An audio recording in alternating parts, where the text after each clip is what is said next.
हम में से अधिकांश लोग प्रतिदिन बाइबल पढ़ते हैं। क्या आप विश्वास करते हैं कि वचन में वह शक्ति है जो जीवन बदल देती है? आज के लोगों को, विशेषकर युवाओं को, हर चीज का प्रमाण चाहिए। तो क्या आप ऐसा प्रमाण दे सकते हैं जो यह साबित कर दे कि वचन जीवन बदल देता है? चलिए आज मैं आपको एक ऐसे महान व्यक्ति के विषय में बताता हूं जिसका जीवन वचन से प्रभावित किया, बदल दिया। एक ऐसी कहानी जो आपको बताएगी कि वचन का महत्व क्या है। संतों के पद में आज बात करेंगे संत अगस्तीन की।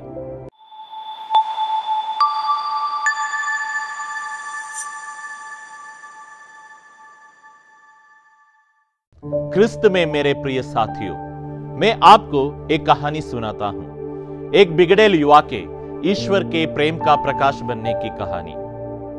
तगास्ते में जन्मे इस युवा ने अपनी युवा अवस्था में अपने गैर अनुशासित जीवन के तरीकों को सुधारने के लिए कठिन मेहनत की, पर उसके प्रयास व्यर्थ हुए और वह मानसिक रूप से थक गया।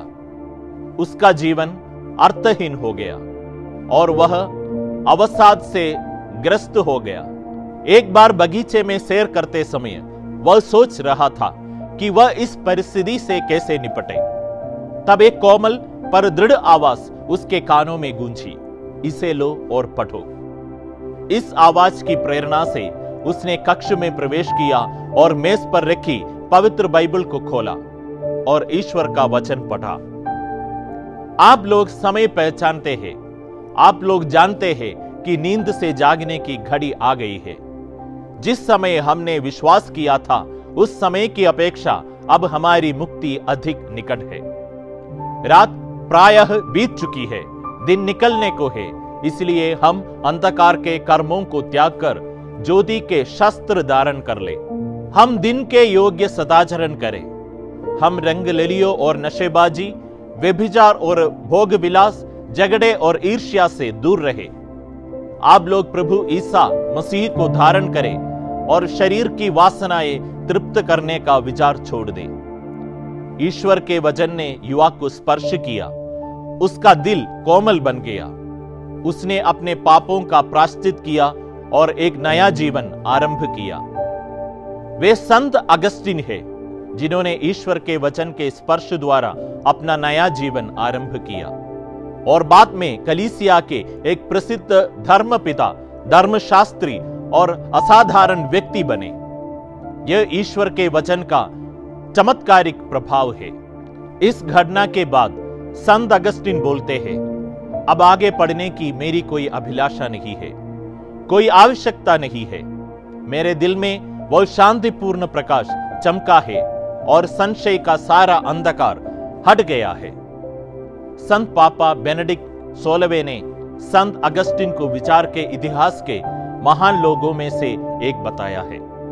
उन्होंने अनेक पुस्तकें लिखी है जिसमें कन्फेशन प्रमुख है। आज के समय में हम संत अगस्तीन की पुस्तकें क्यों पढ़ें? ठीक कहा ना मैंने? आप भी यही सोच रहे हैं ना?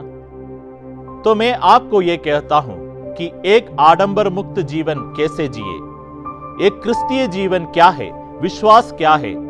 अगर यह आपको बिना किसी कठिन प्रयास के समझना है तो आप अवश्य पढ़ें। आपके लिए मैं उसी पुस्तक में से पाप स्वीकार की एक परिभाषा लाया हूं। सबसे प्रथम पाप स्वीकार अपनी गलतियों को स्वीकार करना है, पर साथ ही अपने पापों पर पश्चाताप ईश्वर की स्तुति और धन्यवाद बन जाता है, क्योंकि ईश्वर हमें प्रेम करते हैं, स्वीकार करते हैं और स्वयं तक हमें उठाते हैं।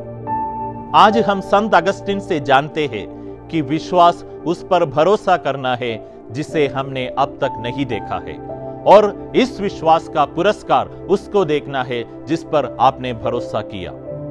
आइए संत अगस्तीन द्वारा रचित छोटी सी प्रार्थना करें।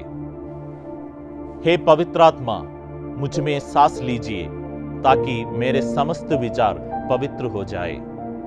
हे पवित्र आत्मा, मुझ में कार्य कीजिए ताकि मेरे कार्य भी पवित्र हो जाए। हे पवित्र आत्मा, मेरे दिल को अपनी ओर आकर्षित कीजिए ताकि मैं केवल पवित्र को प्रेम करूं। आमीन।